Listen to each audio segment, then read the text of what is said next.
Poussons donc ce zoom à son autre extrémité, à 55 mm, et vous allez voir que on peut faire aussi des photos de paysage, ça fonctionne aussi.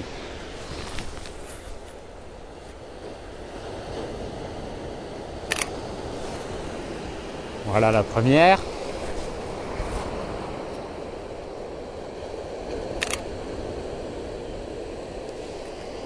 Et voilà de l'autre côté. Vous voyez, je ne me suis pas déplacé et j'ai un petit peu changé la perspective des choses. Je n'ai plus cherché à englober une somme d'éléments dans mon image, mais plutôt à focaliser sur un ou deux détails plus précis. Donc pour ça, soit vous avez un grand angle plus un objectif un petit peu plus long, ça peut être là 55 mm, mais ça peut être un 85. Ça peut être votre fameux 51.8 si vous l'avez acheté et que vous n'avez pas de zoom de ce type-là. Bref, vous avez différentes possibilités. On va aller un petit peu plus loin et je vais monter mon 70-200 parce que la photographie de paysage, ça ne s'arrête pas à 55 mm. Rassurez-vous, je suis toujours là. Voilà, plus qu'à mettre le pare-soleil. Alors, j'ai monté mon 70-200 f4. Je n'ai pas de 2.8, ça ne m'intéresse pas, j'en ai pas l'utilité. Surtout là, en paysage, je vais vous dire un petit peu pourquoi plus tard. Alors, maintenant, j'ai une focale plus longue, la lumière est quand même pas très importante. Donc là, par exemple, si je me mets à f4, qui est son ouverture maxi, je suis à 1/125e de seconde. Ça va pas être génial. Si je suis à 200 mm, je vous rappelle la règle, 200 mm, ça fait un équivalent 320 multiplié par 1,6. Donc il faudrait que je sois à 1/320e de seconde.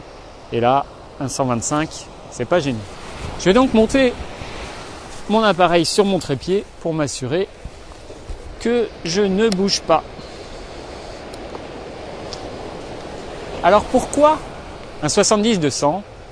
Parce que ça va me permettre d'isoler des détails de mon paysage et de faire des photos assez différentes qui vont venir, on va dire, se mélanger à d'autres photos faites au plus grand angle.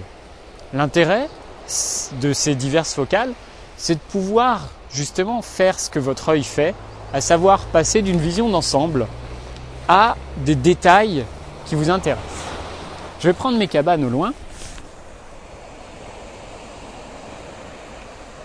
Je vais en prendre une pour commencer. Voilà, on va verrouiller tout ça.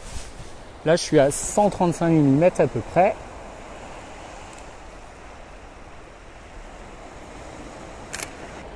Et voilà donc ma photo. Je continue, je fais la même chose de l'autre côté.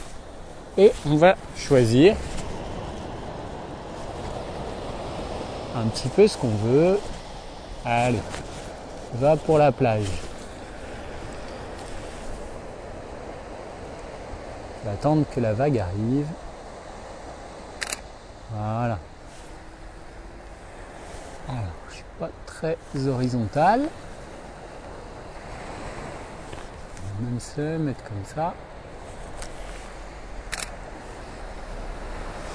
Voilà. On va en faire une autre dernière un petit peu plus loin.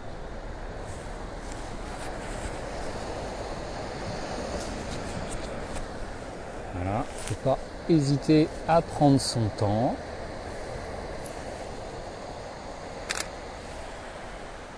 Et voilà pour ma photo. Donc vous voyez, dans ces images, j'ai un petit peu mis l'accent sur un élément. Et à la fin, je viendrai un petit peu, si je veux faire un diaporama, intercaler ces différentes images pour montrer et pour essayer de reproduire de manière la plus fidèle ce que moi j'ai vu en venant ici.